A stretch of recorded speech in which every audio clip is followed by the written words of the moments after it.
Вдъхновение, което ни насочва към чувството за принадлежност, към една такава образователна общност и за нуждата от принадлежност. Ще говорим в следващите минути, защото това е чувството за сигурност и подкрепа, за приемане, приобщаване и идентичност на член от определена група.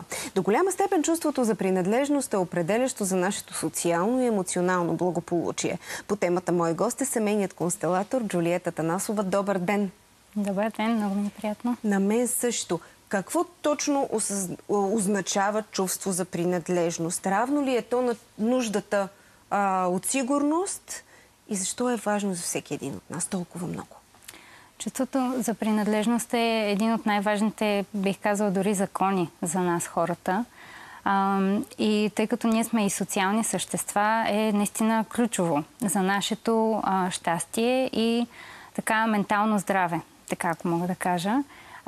И всъщност ние имаме нужда да принадлежим. Всъщност самотата е тихият убиец. Така че дали ще принадлежим към семейството, към нашите приятели, към общество или хора с същата ценностна система като нас.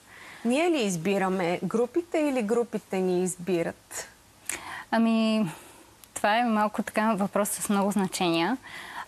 Може би до някаква степен ние избираме групите, съзнателно или не. И отново това е връзката с нашата ценностна система. Тоест какво ние обичаме да правим или в какво вярваме. И съответно се свързваме с хора, които имат същите вярвания и виждания за живота. Ако го няма, поради някаква причина сме във връзка с самотата, повече отколкото принадлежим, как това дава отражение върху живота ни? Както казах, самотата е тихият убиец. Т.е. когато ние се изолираме от хората или поради някаква причина не можем да създадем едни стабилни взаимоотношения с останалите. Разбира се, най-важно е също и да имаме партньор до себе си. Може много сериозно да пострада нашето ментално здраве. Тоест, дори от чисто първична гледна точка, ние не може да оцелеем сами. И нашия стар мозък, така ако мога да кажа, той вярва, че в групи ние оцеляваме. Това е от както съществува човечеството. И винаги е било така. Тоест, когато ние се изолираме, ние рискуваме, че няма да оцелеем под някаква форма. Какво можем да направим, за да постигнем пълноценна принадлежност? Такава, която да ни дава необходимата подкрепа и сигурност, за да бъдем мотивирани, да постигаме, да мечтаем, да сме спокойни. За мен нещата тръгват от семейството. Първо, ако ние имаме там добри взаимоотношения и понякога не е нужно да бъдат перфектни взаимоотношенията ни там, т.е. нашето отношение към семейството да бъде позитивно или по-скоро спокойно, да не сме реактивни на нещата, които те правят, или така семейството, говори майка, баща, от което ние излизаме. След това вече ние се приобщаваме и изграждаме нашето си семейство, което е с партньора, децата и така нататък.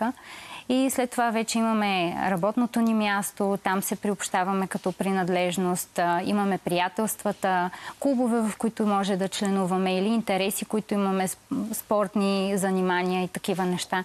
Така че това е... По този начин се свързваме с хората. Може ли да има вредни принадлежности? В какви ситуации правим връзките към такива групи, които не са добри за нас?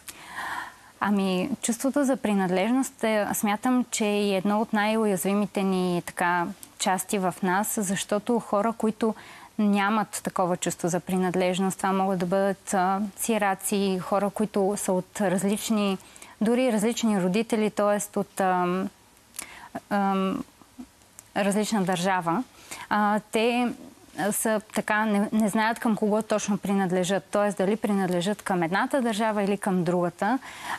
И те могат да бъдат подлъгани много лесно към някакви негативни или токсични общности, като секти, като да правят някакви нелегални неща, така че те са доста уязвими хора и е важно да имаме общество, към което да принадлежим, защото когато човек израства, както казах, освен че излизаме от малкото семейство, от родното ни семейство, т.е. след това ние вече създаваме нашето така наречено дори и духовно семейство. Да. Тоест обществото, с което се свързваме. А ако не се свързваме с собственото си семейство, възможно ли е да реализираме пълноценна принадлежност в последствие с друга група? Възможно е, но не е възможно да заместим тази връзка с новата група. Тоест, това ще бъде прекалено токсично и ние ще бъдем, може би, обсебени от тази идея, нали? И ще даваме много от себе си натам. И по някакъв начин хората ще забелязват, че това е сякаш не на място, не както трябва. Тоест, хубаво е нещата да вървят по своя естествен ред. Благодаря за гостуването и за ценната информация. Утре ще се видим отново, уважаеми зрители, когато ще говорим за склонността ни да развиваме алкохолна зависимост и защо у нас рискът е особено голям. А в рубриката си "Предизвиквам те", Теси Жаблянова ще провокира Снежина Петрова и ще провери нейните познания по тай чи. Приятен ден!